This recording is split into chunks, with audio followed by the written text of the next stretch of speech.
মই খালিংদাৰ সমষ্টিৰ কাৰণে বিপিএফ দলৰ পৰা টিকেট পাইছোঁ। হাগ্ৰামৰ মহিলাৰ মুৰব্বী ছাৰ আমাৰ বিপিএফ দলৰ মুৰব্বী শ্ৰীযুত হাগ্ৰামৰ মহিলা ছাৰে মোক টিকেট প্ৰদান কৰিছে। জয়তে মই তেখেতক বহুত বহুত ধন্যবাদ দিছোঁ। তেখেতৰ আশীৰ্বাদ, তেখেতৰ উৎসাহ, তেখেতৰ গাইডলাইন মতে মই চলিম।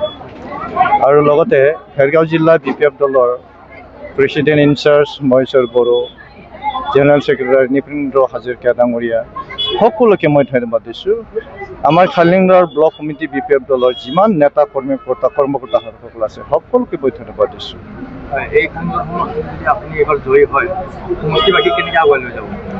মই যেনেকুৱা প্লেনিং লৈছোঁ কৰিম।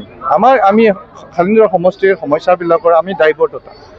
আমি আগতে 15 বছৰ যেনেকুৱা কাম কৰিছিলোঁ ঠিক তেনেকুৱা আকৌ এইবাৰ তীব্ৰ গতিত আমি কাম কৰাৰ কাৰণে চেষ্টা কৰিম। কাৰণ 15 বছৰ আমি যেনেকুৱা ডেভেলপ কৰিছিলোঁ, উন্নতি কৰিছিলোঁ, তাৰপিছত যি দেখিলোঁ আমি বিটিআৰ চৰকাৰৰ দ্বাৰা 5 বছৰ যিহেতু জিৰ' হ'ল, উন্নয়নৰ কাম স্থবিৰ হৈ থাকে। আমি আকৌ বিটিচিটো উন্নয়ন কৰিবৰ কাৰণে তীব্ৰ গতিত কাম কৰিম, প্লেনিং মতে কাম কৰিম। বৰ্তমান অল বিটিচিত আমি দেখিছোঁ, ষ্টাডি কৰি পাইছোঁ, বিপিএফ দলৰ ওপৰত কোনো দলে ওপৰত নাই। যদি ছেকেণ্ডত থাকে বিজেপি থাকিব পাৰে, কিন্তু UPPL আৰু অন্য দলে বহুত তলত থাকিব।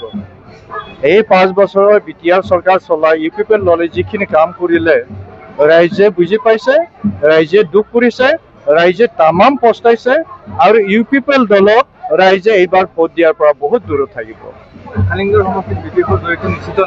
এইটো 100% গেৰাণ্টি। মই জিকিম এইবাৰ। যোৱাবাৰ মই বিটিচি ইলেকশ্যনত হাৰিছিলোঁ। যোৱাবাৰ হাৰাৰ কাহানীটো বহুত। এইবাৰ মই জিকিম, এইটো মই গেৰাণ্টি দিব পাৰোঁ।